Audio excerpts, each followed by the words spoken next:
Hello दोस्तों, आप सब कैसे हैं। आइए प्रवीण सर ऑनलाइन क्लासेस 2.0। आज हम लोग कक्षा 9 के एक्सरसाइज 3 के सी, जिसको हम लोग आज पढ़ेंगे गुणनखंड।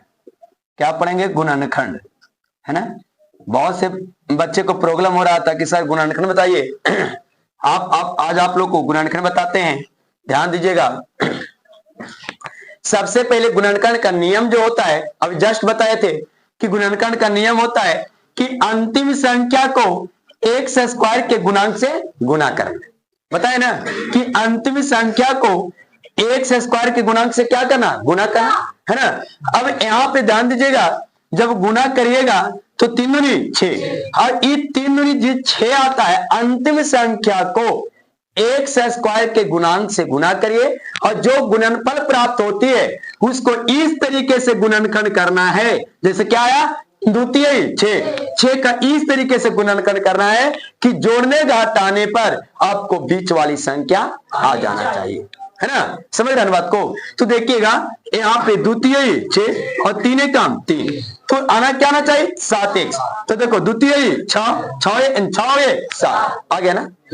द्वितीय 6 7 आ गया ना।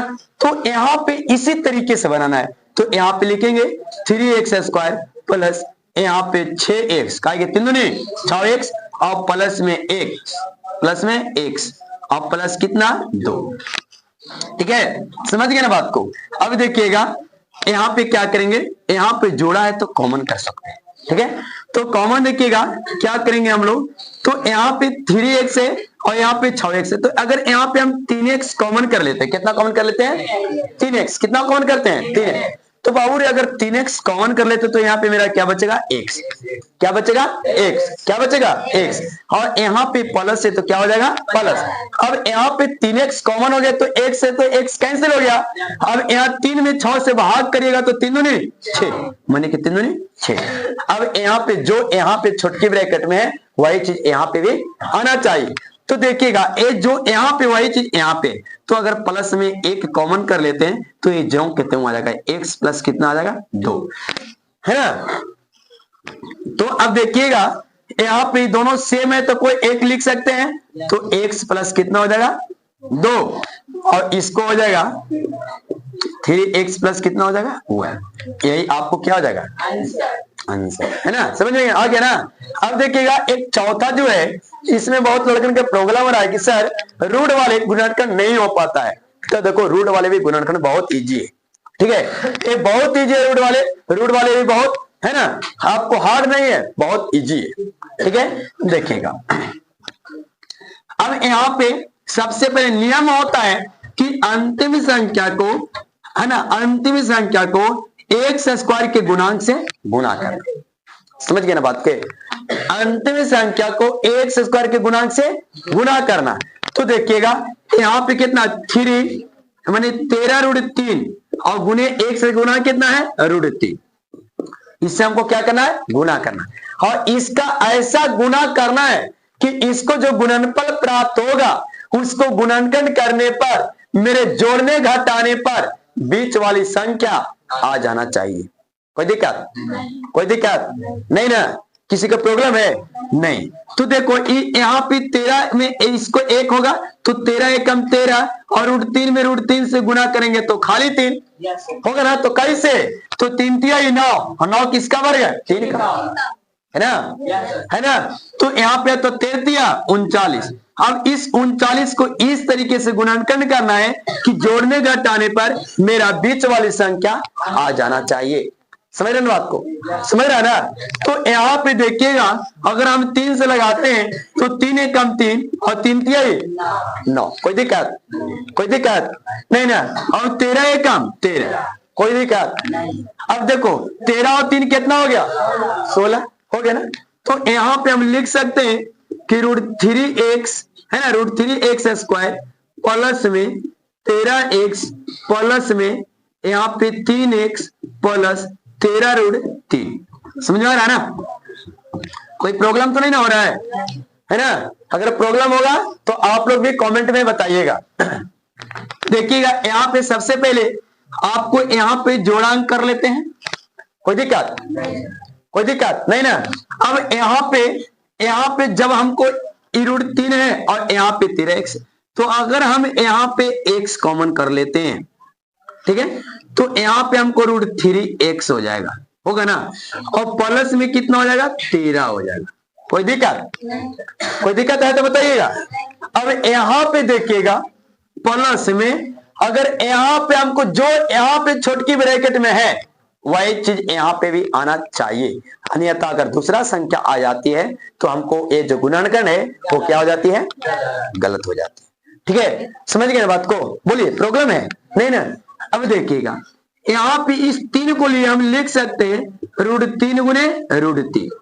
हम इस √3 में √3 से गुना करेंगे तो खाली 3 आएगा, आएगा ना? आएगा ना जी?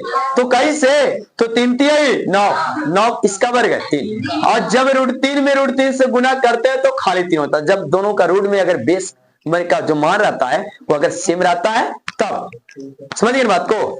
अब यहाँ पे देखिएगा, अब यहाँ पे अगर हम √3 कॉमन कर लेते हैं तो मेरा यहाँ पे क्या बचेगा, √3 बचेगा। कैसे?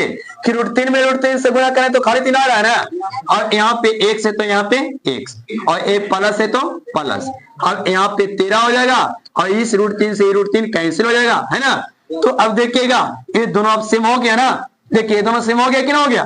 तो अब दोनों में से कोई a के लिख लेते हैं, तो √3x प्लस में यहाँ पे कितना 13 इंटू में x प्लस √3। देखिएगा किसी को अगर प्रॉब्लम होगा तो बताइएगा, आपको यही आंसर है ना?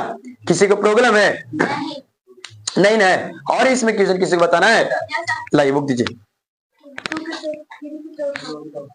अब देखिएगा 3 का चौथा आपको बुक से ही बता दे रहे हैं, है ना? बुक से बता दे रहे हैं, दो बता दे, ठीक है, ओके। आप लोग भी देखते जाइएगा, प्रॉब्लम एक भी नहीं छूटेगा।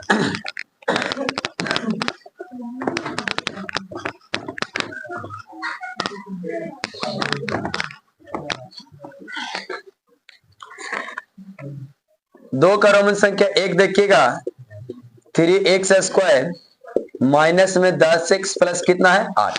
बस अभी वही बताए, इसमें क्या कहता है कि गुणनखंड कीजिए। यही चीज है, आप कोई बताएं कि अंतिम संख्या को x² के गुणांक से क्या करना है, गुना।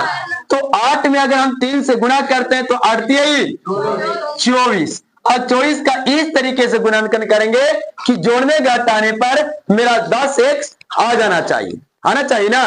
तो अब देखिएगा यहाँ पे अगर हम 2 से लगाते हैं तो 12, 2 से लगाते हैं 6, 2 से लगाते हैं 3, 3 से लगाते हैं 3 कम 3, होगा ना? अब देखिएगा 2 दूनी 4, है ना? 2 दूनी 4 और 3 दूनी 6, तो 6 और 4 10, हो गया ना? देखो 2 दूनी 4 और 3 दूनी 6 और 6 और 4 10। तो यहाँ पे हम माइनस में है, अब यहाँ पे ध्यान देना ये माइनस में है, तो हमको माइनस से ही जोड़ करना पड़ेगा। तो यहाँ पे 3x² और यहाँ पे -6x और माइनस यहाँ पे 4x और प्लस यहाँ पे कितना 8। कोई दिक्कत? अब देखो 6 4 10 -10x आ रहा है ना, बड़े तो चिन्ह क्या चीज क्या था, माइनस का, तो यहाँ माइनस का चिन्ह आ रहा है ना। कोई दिक्कत? अब यहाँ पे देखिएगा कॉमन कर सकते हैं हम, यहाँ पे 3x जब कॉमन कर लेंगे तो मेरा x बच जाएगा, और यहाँ पे माइनस, और 3 दूनी 6 और 1 से x कैंसिल हो जाएगा। जो चीज यहाँ आया है वही चीज भी यहाँ भी आना चाहिए। तो अगर हम -4 कॉमन कर लेते हैं तो मेरा x हो जाएगा, और माइनस प्लस माइनस हो जाएगा, 4 दूनी 8।